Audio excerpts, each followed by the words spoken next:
Today, we're recounting the dark and haunting stories of infamous slave ships, vessels like the Amistad, where brave African captives stood up in defiance.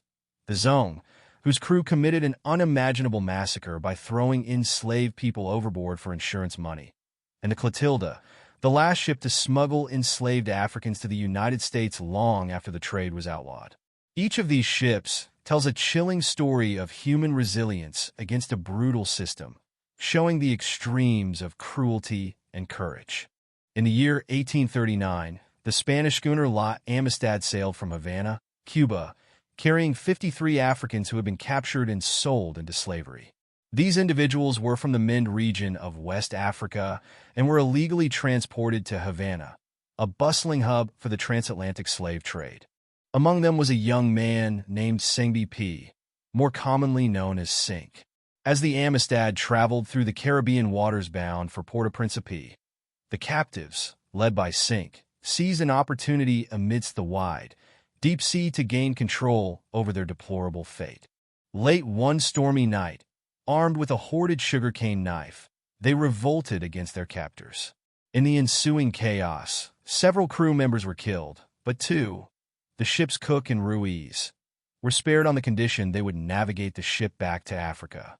However, the Spaniards cunningly deceived the Africans by steering the ship northward by night while pretending to comply with their wishes by day. The Amistad eventually zigzagged its way to the eastern seaboard of the United States, intercepted off the coast of Long Island by an American naval vessel. As news of the daring revolt spread, it ignited a maelstrom of controversy and legal battles in the United States. The Africans were imprisoned in New Haven, Connecticut, and charged with murder and piracy. A trial that captured the nation's attention at a time when the debate between abolitionists and pro-slavery factions was intensifying. The case eventually made its way to the Supreme Court in 1841. Renowned former President John Quincy Adams joined their legal defense, eloquently arguing that the Africans had an inherent right to fight for their freedom as illegally captured individuals. The court ruled in favor of the men, acknowledging them as free persons who had been unlawfully enslaved and thereby exonerating them of all charges.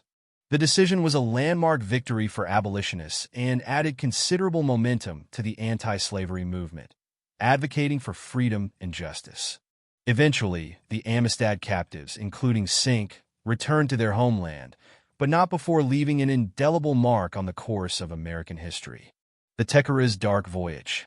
In the early 19th century, the Tequera, a Portuguese slave ship, set sail from the bustling port of Bahia, charged with a grim mission. Under the command of Captain Manuel Ribeiro, a focused and seasoned sailor, the vessel embarked on its sinister journey toward West Africa, where it would procure its human cargo. The Atlantic waters shimmered deceitfully under the sun as the Tequera navigated its way towards the coast of Sierra Leone, known at the time for its thriving slave trade.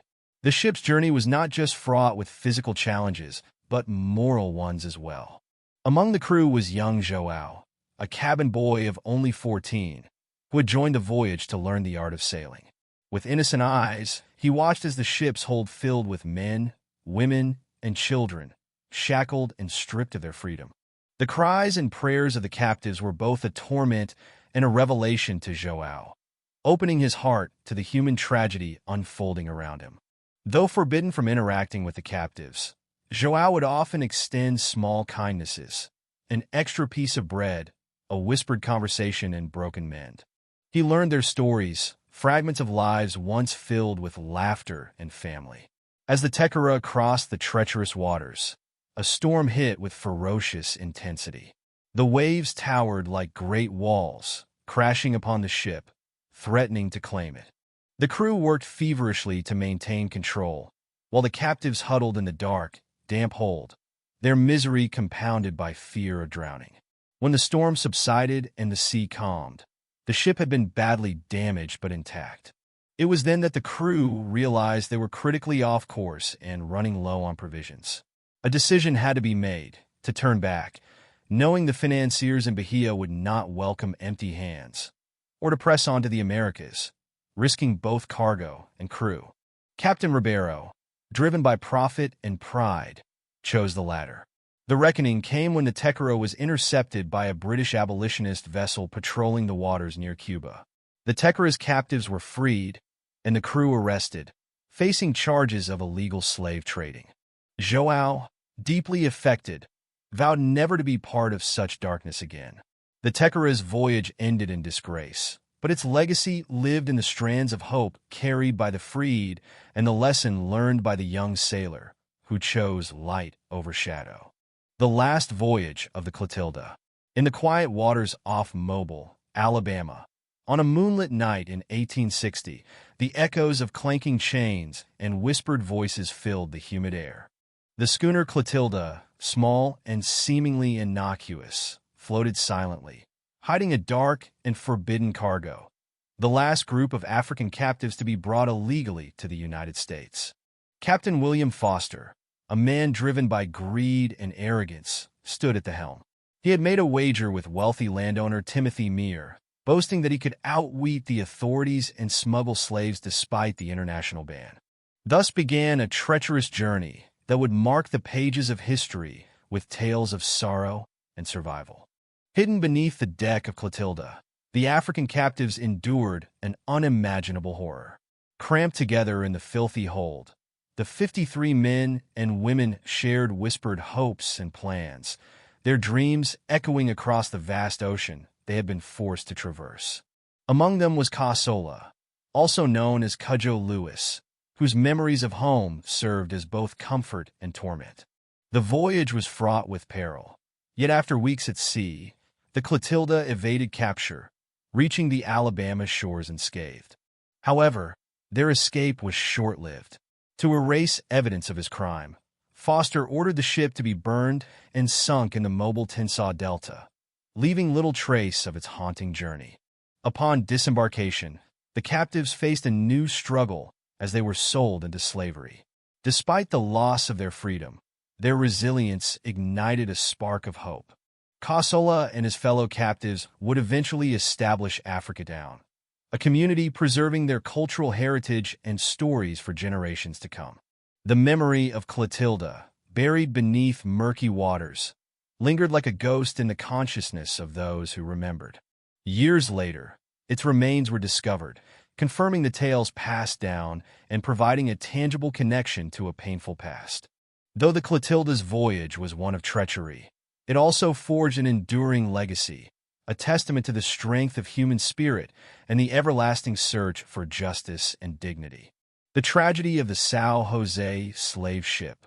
In the year 1794, the Portuguese slave ship São José bequeathed to Africa embarked on a journey that would forever leave an indelible mark on history. Commanded by Captain Manuel Joao, the ship was specifically built for one brutal purpose: to transport enslaved Africans across the perilous Middle Passage to Brazil, where they would be sold into bondage.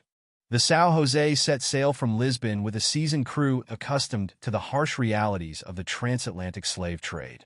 After a long voyage rounding the Cape of Good Hope, the ship made its way to Mozambique, where it anchored off the coast of the small village of Vilanculos. In this remote location, the crew, driven by profit and necessity, shackled and loaded 400 African men, women, and children, estimated to be roughly 5 per ton, into the ship's dark, suffocating hold. The journey began with the usual maritime uncertainty, but the São José was soon caught in a vicious storm. Torrential rains poured down, and towering waves assaulted the vessel, testing both the ship's resilience and the crew's fortitude. As the ship struggled to navigate these tumultuous waters, the captain made a grave decision to rely on uncharted channels near the infamous Cape of Good Hope, known for its treacherous seas and hidden rocks. On a fateful night in December, the vessel lurched violently as it struck submerged rocks. Chaos erupted on board as Captain Joao and his crew fought desperately to stabilize their precious yet dire cargo. However, the relentless force of the sea was unyielding, and amidst the screams and pleadings of the enslaved, the ship began to break apart. Realizing the desperate situation, the crew abandoned efforts to save the ship. Instead, any concern for the enslaved was brutally disregarded in exchange for personal survival. Some attempted to reach the shore, But of the 400 captured souls, only half made it out of the holds alive. The wrecked remains of the São José were claimed by the sea, leaving stories of untold suffering submerged. The legacy of the São José bequeathed to Africa is a haunting reminder of humanity's capacity for both cruelty and resilience. The tragedy, though one of many in the history of the slave trade, serves as a stark symbol, advocating remembrance and reflection on the dark chapters of human history. In 2015, divers discovered remnants of the São José off the coast of Cape Town, leading to the revelation of this harrowing tale. The ship's artifacts are now preserved, a testament to the spirits of those who perished in chains, never to fulfill their stolen lives and dreams. These objects challenge future generations to confront their past and strive to right the enduring legacy of such a horrific endeavor. The tragedy of the Zong slave ship. In the heart of 1781, the slave ship known as the Zong embarked on a tragic voyage that would haunt history. Commanded by Captain Luke Collingwood, the ship left the coast of Africa, burdened with the chains and souls of over 400 enslaved Africans. Packed inhumanly tight, the ship was a floating prison, echoing with cries of anguish and desperation. As the Zong set sail across the Atlantic toward Jamaica, the conditions swiftly deteriorated. Supplies dwindled, and an epidemic spread mercilessly among the captives and crew. Captain Collingwood, driven by panic and greed, faced a harrowing decision. The ship was insured per slave, and he realized that by discarding the sick and dying, he could claim insurance money for their loss. Over the course of a dark and cruel 9-day period, 133 lives were cast into the unforgiving sea. The waters, now gravestones marked only by ripples, bore silent witness to humanity's capacity for cruelty. Yet, the horrors aboard the Zong were only part of the story.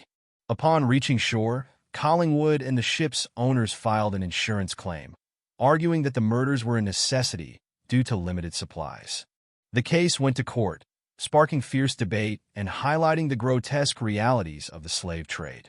The trial, though focused on insurance payment rather than murder, became a watershed moment that galvanized abolitionist fervor. Voices like those of Granville Sharp rose in passionate eloquence, painting the Zong not merely as a ship, but as a symbol of the moral decay wrought by slavery. The verdict prompted public outrage, helping to ignite efforts toward the eventual abolition of the slave trade, though justice for those lost at sea was never served. The tragedy of the Zong stands as a chilling reminder of a world where laws and morality were bent to accommodate greed and lives were weighed against profit. In the annals of history, the Zong is not merely a ship but a solemn testament to the resilience of humanity's conscience in the face of atrocity. It taught future generations a lesson written in tears and salt water, compelling them to strive for a world where such darkness would never sail again. The haunting voyage of Amável Donzela. The Amável Donzela was a Portuguese ship with a storied past, known not for its triumphant voyages, but for the haunting echo of human suffering it carried across the South Atlantic. It was the year 1830, and the slave trade, though officially abolished by international decree, still simmered in the dark corners of the seas. Captain Raul Estevez, a man torn between his own humanity and the harsh realities of the trade, stood on its deck, gazing into the distance. Estevez was not born a monster. He had been a fisherman's son, growing up amidst the lively coastal towns of Portugal. He loved the sea, but it was economic desperation that led him to captain the Amável Donzela.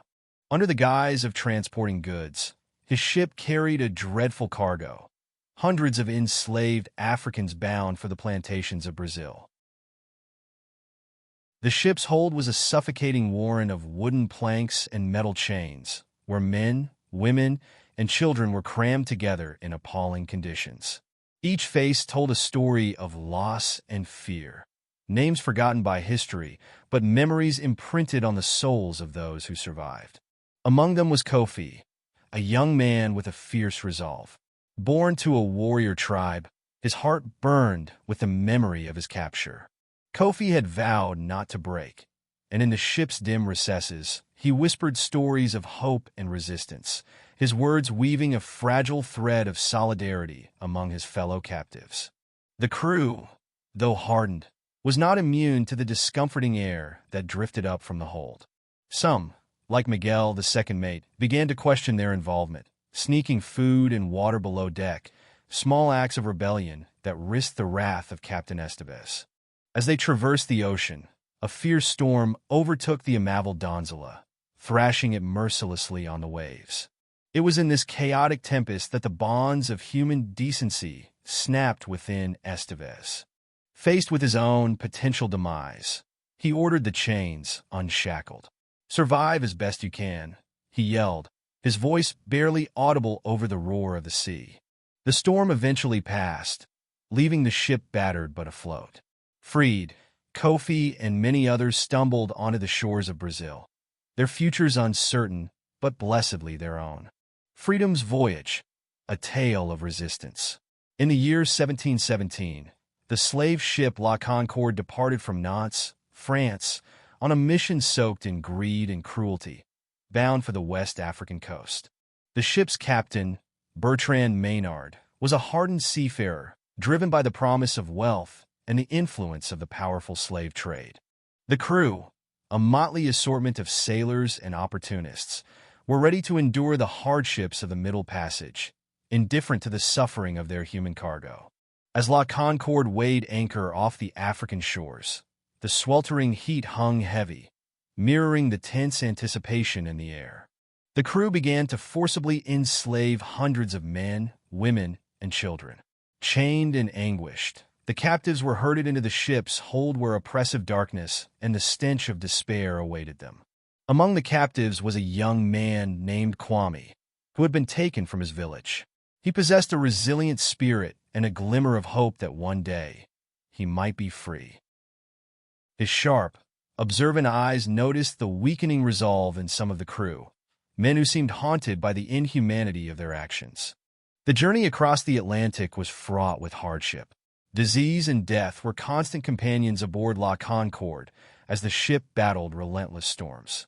Yet, in the confinement of the ship, Kwame began to foster quiet alliances among the enslaved, sharing stories of resistance and survival, kindling hope like embers in the darkness.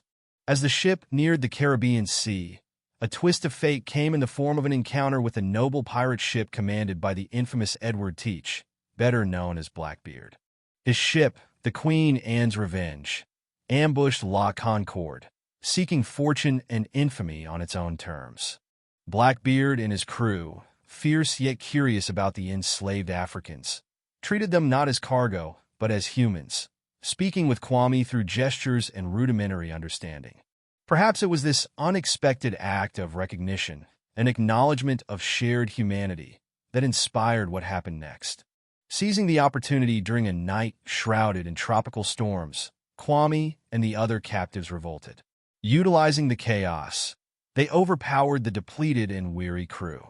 The tides of fortune had shifted, and as dawn broke, La Concorde was witnessing a new era. The ship, now rechristened by the liberated as Freedom's Voyage, set sail for a new horizon, guiding those aboard toward distant lands where whispers of liberty could be heard. The legacy of the Henrietta Marie. In the late 17th century, the Henrietta Marie set sail from London, England, a trade vessel like many others of her time. She was a slave ship, part of the grim and lucrative triangular trade that connected Europe, Africa, and the Americas. Underneath her deceivingly magnificent sails lay a dark legacy, a hold to transport human beings captured in West Africa to the New World. Island nations awaited her arrival, desperate for labor on expansive sugar plantations. The Henrietta Marie docked at Port Royal in Jamaica after enduring a harrowing 3-month transatlantic voyage, notorious for its brutal Middle Passage. The ship carried shackled souls, torn from their homeland's warmth to face unimaginable hardships. Upon arrival, the human cargo was prepared for auction. Wealthy plantation owners examined them, reducing skilled and vibrant humans to mere property. For the captain and crew, this was routine, a transaction that lined their pockets with gold. Back in England, the Henrietta Marie loaded goods and returned, readying herself for the next voyage. But fate had a different plan. On one tragic journey, the ship never made it back to London. She met her end of Key West, Florida.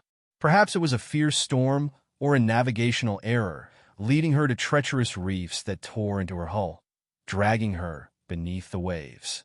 For over 2 centuries, she lay undisturbed, a ghost of a sullied past sitting on the ocean floor, concealed by coral and time. It wasn't until the 1970s that divers rediscovered the wreck, bringing the dark tale back to light. Cannons, shackles, and remnants of trade goods told the silent history of countless lost lives. In the end, the Henrietta Marie stands as a reminder, a testament to human greed and cruelty, but also a poignant lesson.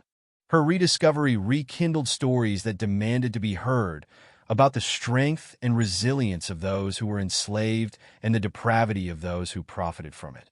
Today, the artifacts from the Henrietta Marie are exhibited to educate future generations, offering a solemn reflection on a chapter that should never be forgotten and must never be repeated.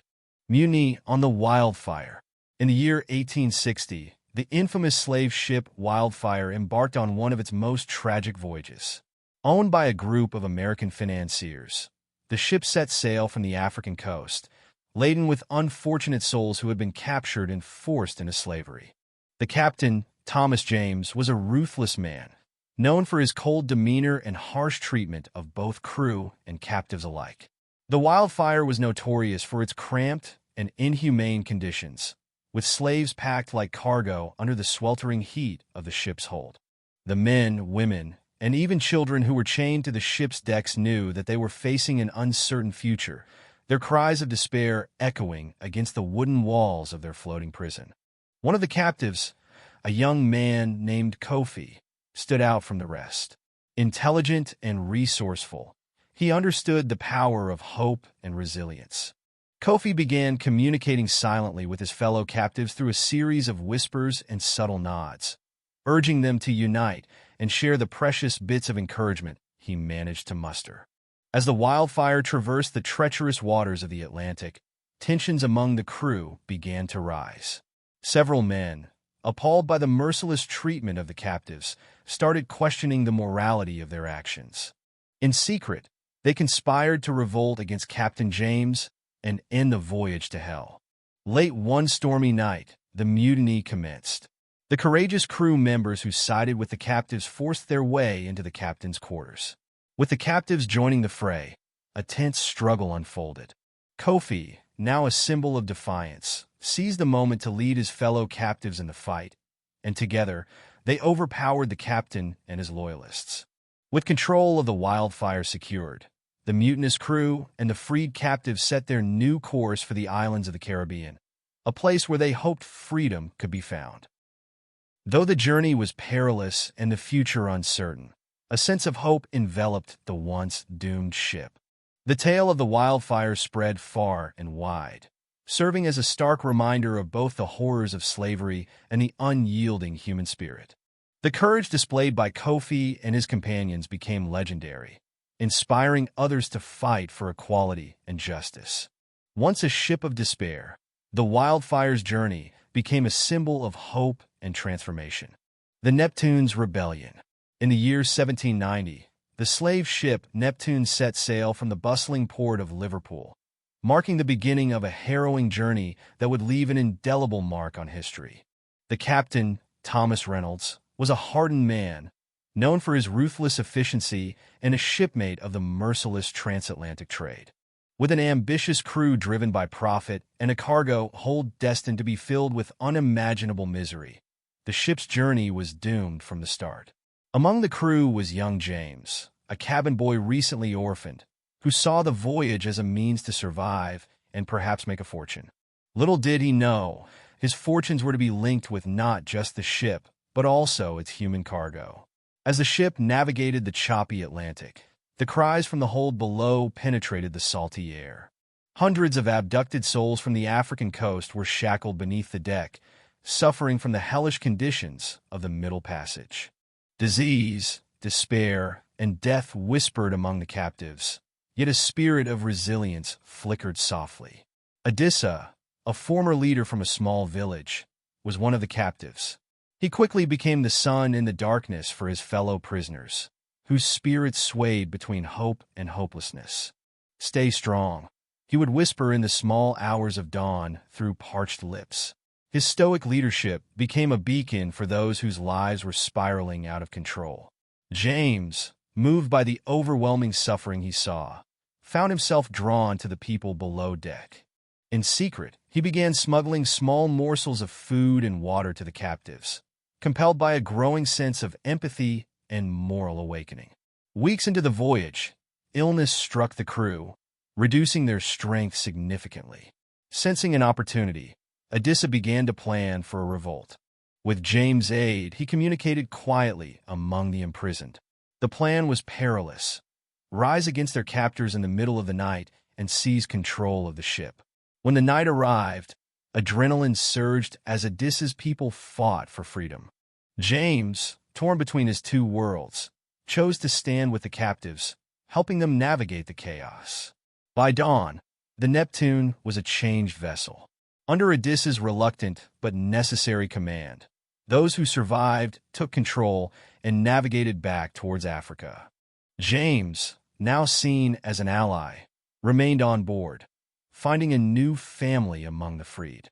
The Neptune never reached its intended port but, instead, became a legend of rebellion, hope, and change, a story retold through generations, reminding us of the enduring fight for freedom and dignity. Rebellion on the Dona Maria Segunda. In the mid-19th century, the seas were tumultuous with the winds of change, yet some dark currents persisted beneath the facade of progress. The Dona Maria Segunda was a vessel notorious for its grim voyages, silently cutting through the Atlantic Ocean, laden with its human cargo.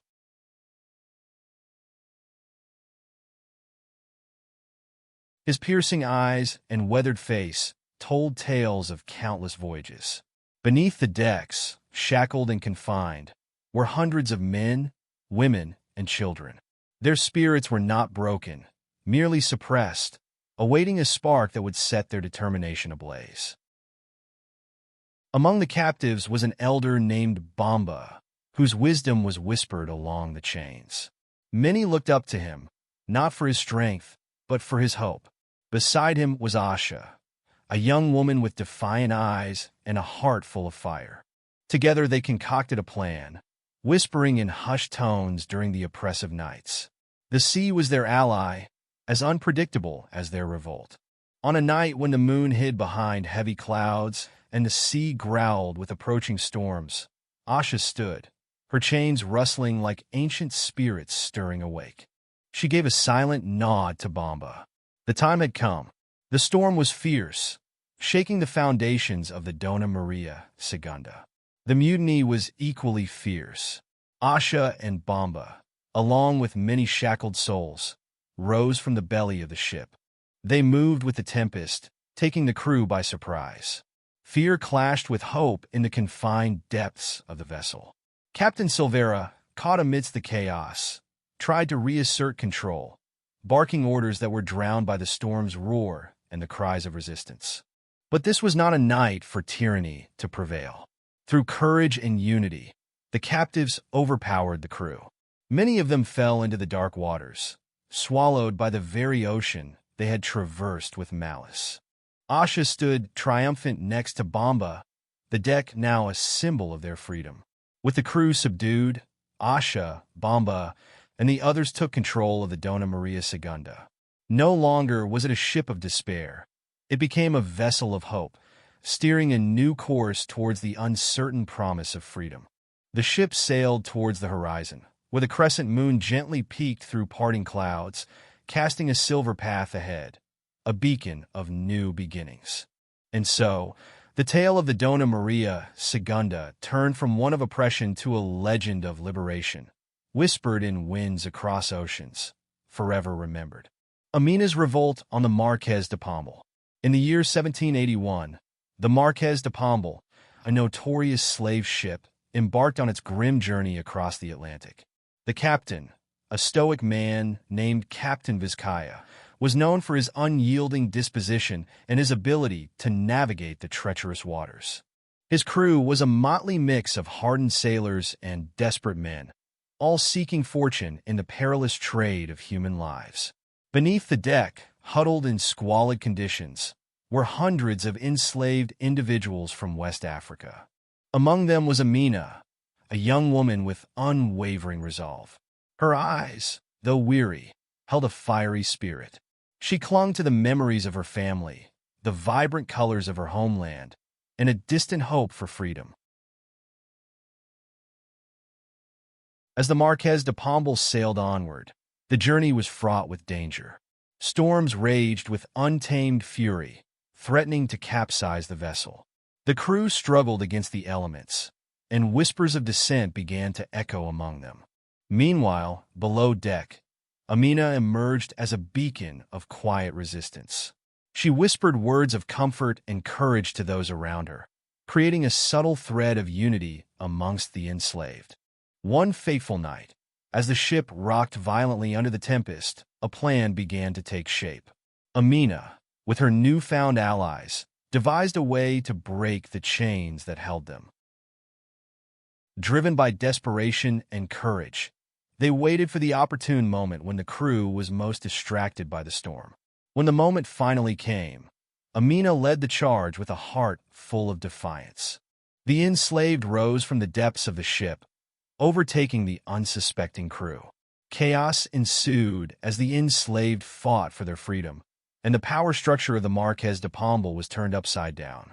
Captain Vizcaya, realizing the futility of resistance in the face of such determination, surrendered. The ship, once a symbol of oppression, became a vessel of hope. With a new purpose, they set a course for freedom, navigating through both turmoil and triumph. Amina, crowned a leader not by wealth or birth, but by sheer fortitude, guided her people towards a new beginning. The Marqués de Pombal, forever changed by this historic revolt, became a legend of resilience and the unyielding human spirit. Chains of Hope. In the year 1753, the Esperança, a grandiose Portuguese galleon, cut through the Atlantic's treacherous waves. Beneath her deck, hundreds of enslaved Africans lay chained in haunting silence. These souls, torn from their homeland, could only grasp on a fading memories of freedom. Among them was a young woman named Ebony. Her eyes held a fierce fire, a reminder of the life she had once known in her village, where the skies were vast and her spirit unchained. Unlike the others, Ebony spoke multiple dialects, a skill that allowed her to act as an interpreter. This unique talent brought her to the attention of Captain Rodrigo Dias, a stern and calculating man. Captain Dias had sailed the Esperança for over a decade. To him, the ship was both a means of livelihood and a prison of his own making. Haunted by the choices he had to repeatedly justify, his conscience had grown as turbulent as the seas. One stormy night, as lightning cut through the sky, a confrontation with Ebony shattered the walls he had built around himself. Ebony approached Dias with a boldness he hadn't expected. She pleaded for mercy, not just for herself, but for all aboard. Her words cut deep, laying bare the truth of their shared humanity. Her courage struck a chord within him that reverberated louder than any cannon ever could. Moved, Captain Dias faced his deepest conflict. He had seen countless lives extinguished like flickering campfires in the gale. Yet here, in this moment of vulnerability, he stood at a crossroad. The storm outside seemed to echo the tempest inside his heart. As dawn broke, casting a pale glow over the ship, Dias made a decision that would alter the course of many fates. With resolute determination, he ordered the ship's course to be redirected not towards the markets where human lives were traded like commodities, but towards an uncharted island known to few. There, on the shores cloaked in mystery, Ebony and her fellow captives found freedom once more. The journey of Esperança became a testament to the whispered hope within both captor and captive, all thanks to the courage of a single voice that dared to speak. The event transformed Rodrigo Dias from a man desperate to forget into one who finally understood the meaning of redemption. The Esperanza, once a symbol of despair, sailed back to the waters, never to carry chains again, its legacy carried forth by the winds of change and the whispers of hope. Echoes of rebellion on El Negrero. In the mid-18th century, the slave ship El Negrero became infamous for its brutal voyages across the Atlantic. This ship, like many of its kind, was captained by a man named Captain Mateo, a hardened mariner whose heart seemed as cold as the ocean depths he traversed. He saw the slaves not as human beings, but as cargo to be delivered to the highest bidder. One foggy morning, El Negrero departed from West African shores, its hull filled with hundreds of enslaved men, women, and children. Their humanity stripped away, their identities reduced to numbers on a ledger. Among them was Kwame, a resilient young man who had once been known for his vibrant stories and strong spirit in his village.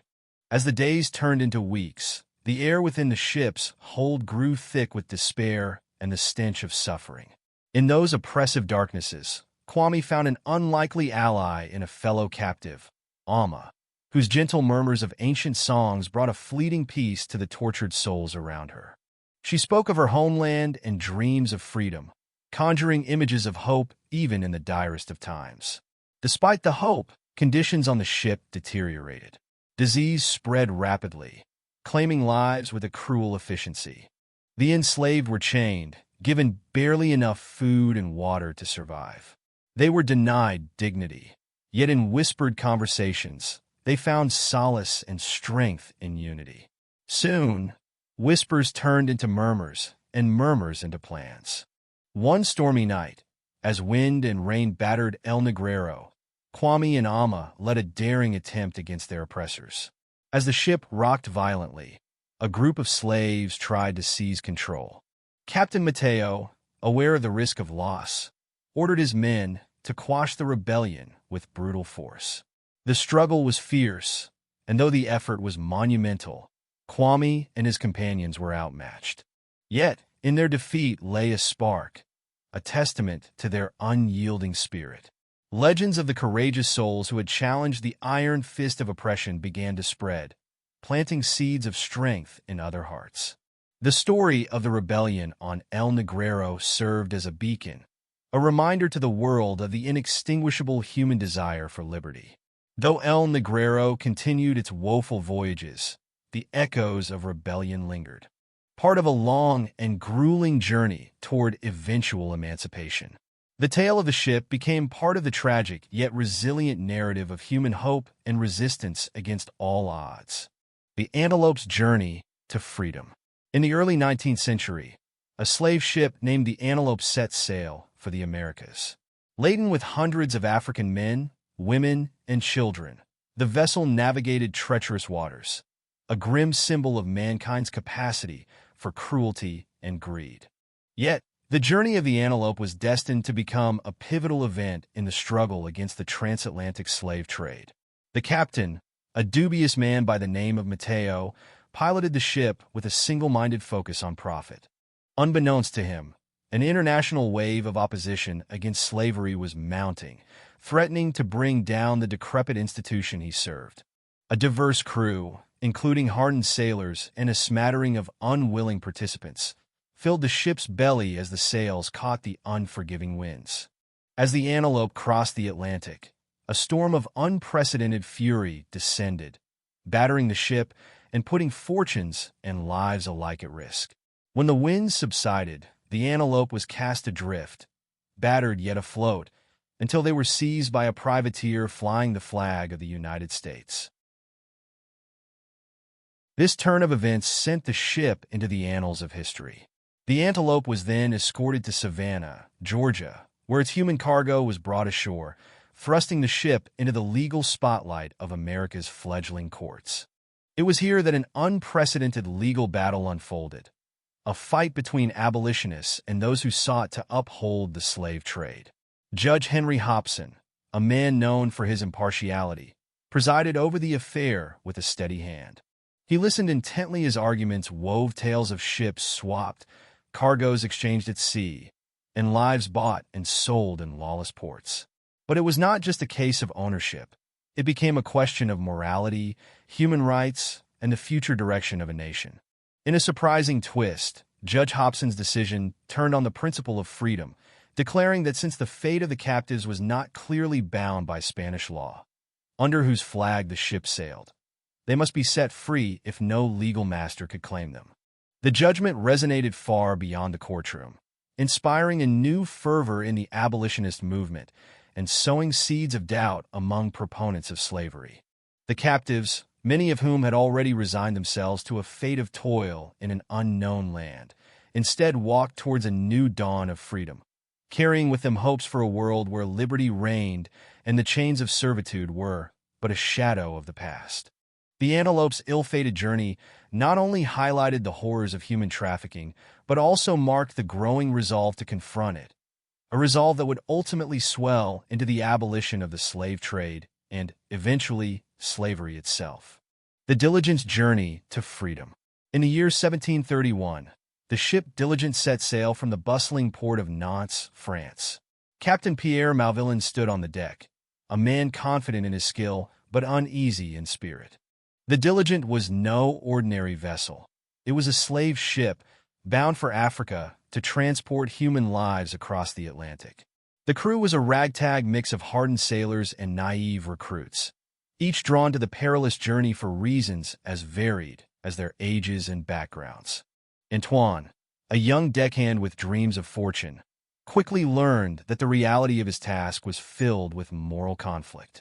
The voyage to Africa was uneventful, but ominous clouds hovered over the Diligent, hinting at the dark mission ahead. Upon reaching the shores of Whydah, a major slave trading post on the West African coast, the crew prepared for the grim business of negotiation and barter.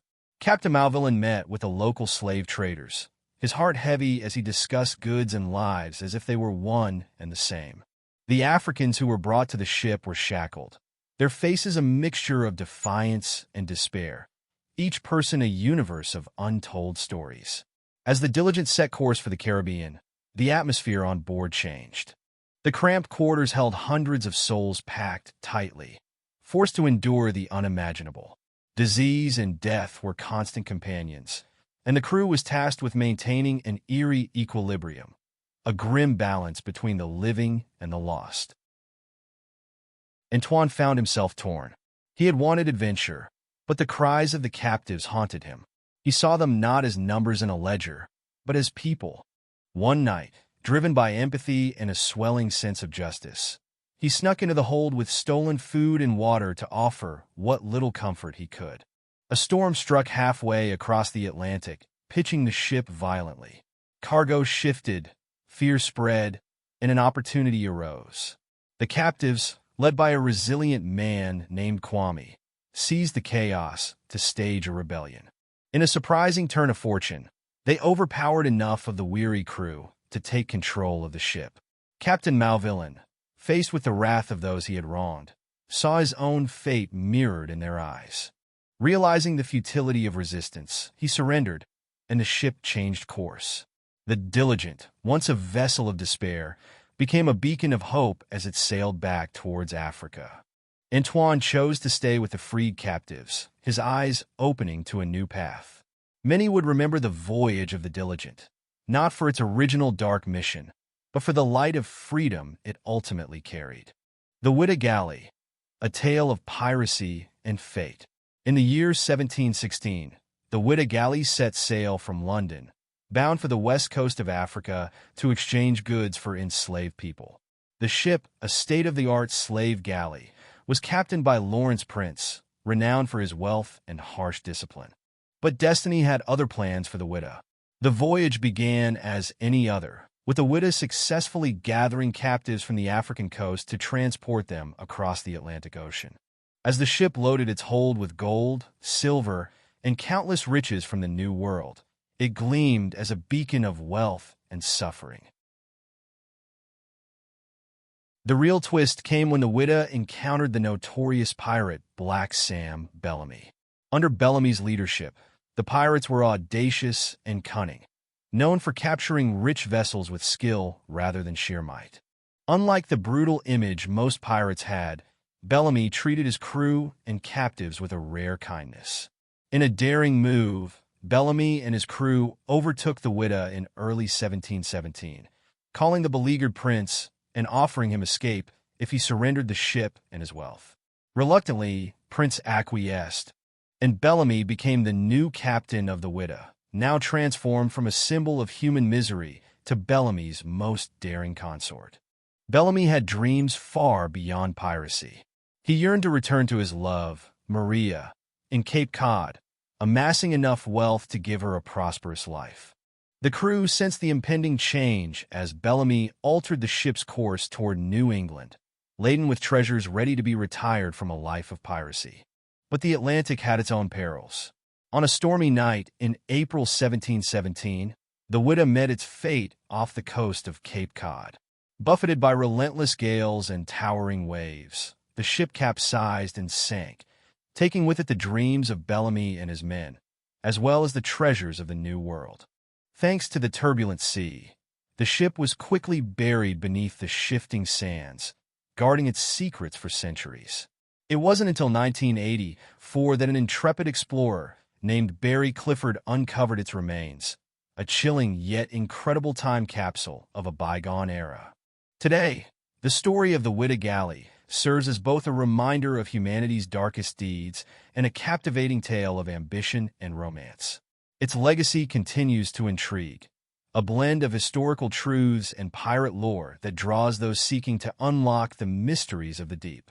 The Aurora, a voyage of despair and hope. In the mid-18th century, the slave ship Aurora became infamous as a chilling symbol of the transatlantic human trade. Built in the bustling shipyards of La Rochelle, France, Aurora began its maiden voyage in 1784. Its purpose was clear: to transport as many human lives as possible from the west coast of Africa to the plantations in the Caribbean. Captain Edmund Vitto, a seasoned sailor with a hardened demeanor, was tasked with leading the Aurora. On board, his crew of 20 men, hardened by years on the unforgiving sea, prepared for the grueling journey ahead. Below deck, the ship was equipped with iron shackles and partitions, creating cramped compartments meant to house the captured souls. The Aurora's first stop was at Whydah, a notorious slaveholding port in present-day Benin. Here, under the burning sun and amidst the cries of the captured, the agents negotiated with local traders. The transaction was ruthless. For guns, cloth, and other European goods, the Aurora would carry away over 500 enslaved Africans. As the ship left African shores, a suffocating silence enveloped the crew and captives. Days turned into nights, and the endless ocean stretched before them. Below decks, the conditions were grim, bodies packed so tightly that the only respite was death. Disease spread quickly in the filthy holds, and desperation was a constant companion. Amidst this sea of despair, a young woman named Amara, reluctant hero, emerged as a beacon of hope for her fellow captives. Though shackled and weak, she whispered encouragement and songs of her homeland, sustaining the spirits of those around her. Her resilience was a silent rebellion against the chains that bound her. One stormy night, with the Aurora caught in the clutches of a vicious squall, the crew was forced above deck to battle the ferocious winds and towering waves. Take this opportunity, Amara seized her moment. With strength born of desperation, she led a group in a daring escape attempt.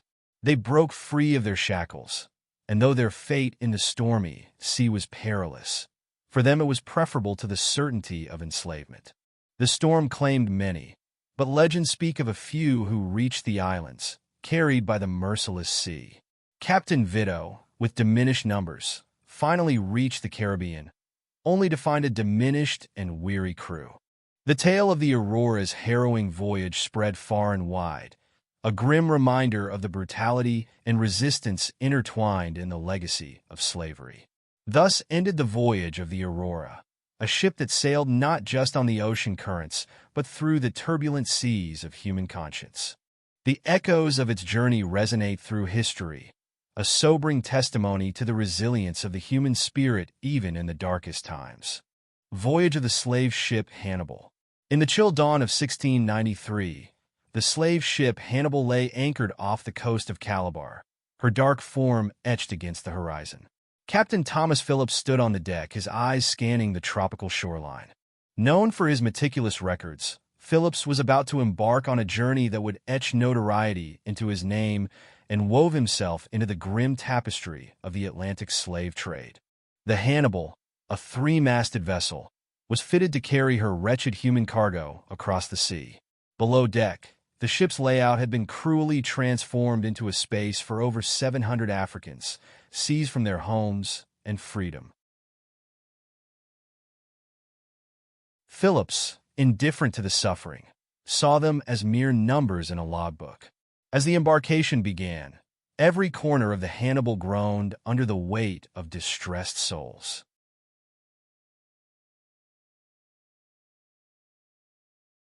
Women wailed softly, and the sea breeze carried children's cries to the creaking wooden walls. Phillips documented their conditions meticulously, from feeding routines to the shackles binding them. Yet, no figures or notes could capture the horror of life on board. Days turned into weeks under the relentless sun, the salty air mingling with the stench of illness and despair. Despite this, Captain Phillips enforced a grim discipline, overseeing harsh punishments for those daring enough to rebel against their chains. As the Hannibal sliced through waves toward the markets of Jamaica, a fever swept through her deck. Disease began claiming the weak, with each passing day seeing more souls lost to the abyss of the Atlantic. Phillips tried to stem the tide of death with medicines, but the efforts were futile against the advancing specter. When Hannibal finally docked, the living cargo was pared down by mortality. Phillips documented the financial losses, his records reflecting a cold assessment of life's value, neatly inscribed in ledgers. Years later, Phillips published his journal, reflecting on the brutal enterprise with a chilling detachment. His account, wrapped in the facade of historical chronicle, could not hide the screams that echoed in the annals of forgotten voices. Hannibal's voyage became a somber chapter, a reminder of humanity's darkest depths and the enduring spirit of those who, in chains, endured the unfathomable. The blind voyage of Le Rôdeur. In the early 19th century, a slave ship named Le Rôdeur set sail from Bonny Island on the Gulf of Guinea, destined for the New World. Packed tightly were 160 enslaved Africans, cramped into the ship's dank hold. Conditions aboard were vile, with barely enough air to breathe and little food or water to sustain the human cargo. The crew, numbering just over 20, was indifferent to the suffering below deck. Their minds focused not on humanitarian concerns, but on the profits that awaited them once they reached the Americas. As Le Rôdeur cut through the waves, trouble quickly began to brew. A mysterious illness started to spread among the enslaved people. Vomiting and fever were the first signs, but within days, the condition worsened. Blisters and rashes appeared, eyesight failed, and blindness ensued. Panic spread among the captives and the crew alike, as the sickness, horrifying in its rapidity and severity, did not discriminate.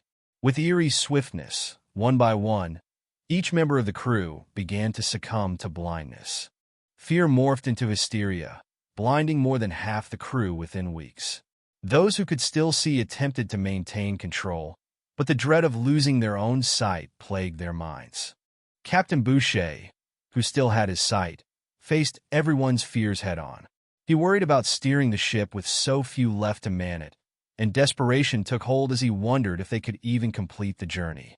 A tragic twist came as the situation reached a climax. Unable to ensure control, and with panic rising, some of the enslaved were thrown overboard out of fear that more sickness was among them. Such brutality exemplified the cold calculus of lives weighed against potential profits that motivated the crew. Somehow, with a handful of sighted individuals, Le Rôdeur managed to reach its destination in the Caribbean, its battered form limping into port. The sick, both enslaved and free, were quarantined, leaving the story of Le Rôdeur etched in the minds of those who heard of the blind voyage. The chilling irony of the story of Le Rôdeur was how quickly the lines blurred between oppressor and victim, how humanity, was eclipsed by horror and desperation. Amid the chaos, one truth stood starkly evident. In such dire circumstances, there are no winners. The voyage of Le Rôdeur became infamous, a grim reminder of the dark legacy of the transatlantic slave trade and the price of human greed.